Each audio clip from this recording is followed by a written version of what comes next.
শিৱসাগৰত মাটি কিনিলে বাঘবৰৰ মিয়াই। সত্ৰৰ সমীপতেই মিয়াই কিনিলে মাটি।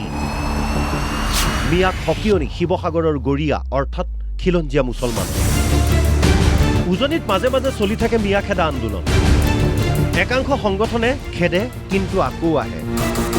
সংগঠনকেইটা পিছে ফেটি সাপৰ দৰে নহয়, ধুৰা সাপৰ দৰে। ধুৰা সাপৰ আকৌ ফুচফুচনিয়েই হাৰ। কাৰণ এই সংগঠনকেইটাই লম্ফজম্ফ কৰি থাকোঁতেই স্বৰ্গদেউ চোতালত মাটি কিনিলে মিয়াই। শিৱসাগৰৰ দল সংগঠনক বুঢ়া আঙুলি দেখুৱাই 4 মিয়াই কুৱামাৰা সত্ৰৰ সমীপৰ মেৰবিল গাঁৱত কিনিছে মাটি। ফুলবৰ আলী, একিবুল আলীসহ 4জনে কিনিলে মাটি। 1 বিঘা 2.5 লেচা মাটি কিনিলে বৰপেটাৰ বাঘবৰৰ মিয়াই। যাৰ বাবে এতিয়া বিষয়টো সহজভাৱে ল'ব পৰা নাই থলুৱা গৰিয়া মুছলমানৰ লগতে আন খিলঞ্জীয়া ৰাইজে। খিলঞ্জীয়া মুছলমানে ক'লে, শিৱসাগৰত আগৰে পৰাই মিয়া নাই, এতিয়াও আমি মিয়া নিবিচাৰোঁ।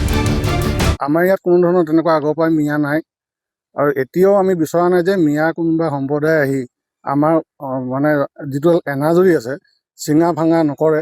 আৰু তেওঁলোকক আগতে আমি কথা বতৰা পাতিছোঁ 2-1ৰ লগত। তেওঁলোকে পটকৈ মাটি কিনিলে কোনোবাই বিকিলে সেইটো বেলেগ কথা আছিলে। এতিয়াতো আমাক অসম চৰকাৰ আমাৰ মাননীয় মুখ্যমন্ত্ৰী মহোদয়ে কৈ আছে যে অন্য জেগাৰ পৰা আহি কোনোবাই যাতে মাটি ক্ৰয় কৰিব নোৱাৰে। ইয়াৰ বিষয়ত যেতিয়া মাটি ক্ৰয় কৰিলে কোনোবা এজনে ৰেজিষ্ট্ৰেশ্যনো কৰিছে, সেই ৰেজিষ্ট্ৰেশ্যন কৰোঁতে মাটি মণ্ডল বা ৰাজচক্ৰৰ বিষয়া তেওঁলোকে কেনেধৰণে কৰিছে আমিতো নাজানো, কিন্তু আমি স্থানীয় নাগৰিক হিচাপে ইয়াত আমি প্ৰশ্ৰয় দিব বিচৰা নাই। প্ৰথমে কাম কৰিবলৈ আহি ৰেলৱেৰ মাটিত অবৈধভাৱে আছিল মিয়া লোককেইজন। তাৰ পিছত ৰাজহ গাঁৱত কিনিছে মাটি। থলুৱা লোকে মিয়া লোককেইজনক জনাই দিছে, আঁতৰি যাওক, উচিত মূল্য দি মাটি আমি কিনি ল'ম। মাটিখিনি অৰিজিনেলি বহুত বেলেগ পুৰণা মানুহৰ আছিলে। এতিয়া বৰ্তমান ববা টোকা বুলি কয়, তেখেতৰ গাত একো কথা নাই। তেখেতে বিক্ৰী কৰিছে, তেখেতৰ প্ৰয়োজন হৈছে, তেখেতে বিকিছে। তেখেতৰ লগত আমাৰ কোনো কথা নাই। যি কিনিছে তেওঁলোকক আমি কৈছোঁ যে আপোনালোকে আঁতৰি যাওক, আমি এইটো প্ৰয়োজন হ'লে যিটো উচিত মূল্য হয় আমাৰ মানুহে কিনি ল'ব। ফুলবৰ একিবুল হতৰ জন্ম শিৱসাগৰৰ নামতিয়ালত বুলি আধাৰ কাৰ্ডত উল্লেখ আছে যদিও পিতৃ মাতৃৰ ঠিকনা কিন্তু বৰপেটাৰ বাঘবৰ বুলি NRCত উল্লেখ আছে।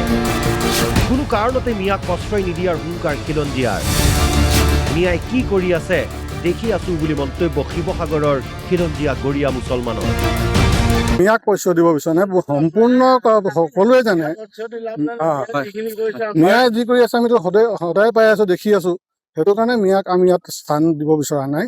ইয়াত আমাৰ অন্য গাঁৱৰ মানুহ আছে, আমাৰ ধৰি লওক কুৱামাৰ সন্দিকৈ আছে, কুৱামাৰ গাঁও আছে, মেৰবিল গাঁও আছে, মাজগাঁও আছে, কাটনিপাৰ আছে। আমি প্ৰত্যেকেই মিলিজুলি থকা মানুহ সৰুৰ পৰাই। এতিয়া পিছত গৈ আমাৰ কথাত একো নাই। আজি 4 ঘৰ মানুহ আহিছে, কালিলৈ ইয়াত 10 ঘৰ হ'ব। তাৰপিছত কি হ'ব? গাঁৱৰ পৰিৱেশৰ কথা আছে। তেওঁলোকক আমি ভালদৰে জানো, তেওঁলোকে পৰিৱেশ বিনষ্ট কৰি আহিছে আৰু কৰিও যাব পিছলৈকে। শিৱসাগৰৰ পৰা ইৰছাদ উল্লাৰ ৰিপৰ্ট, অসম লাইভ 24।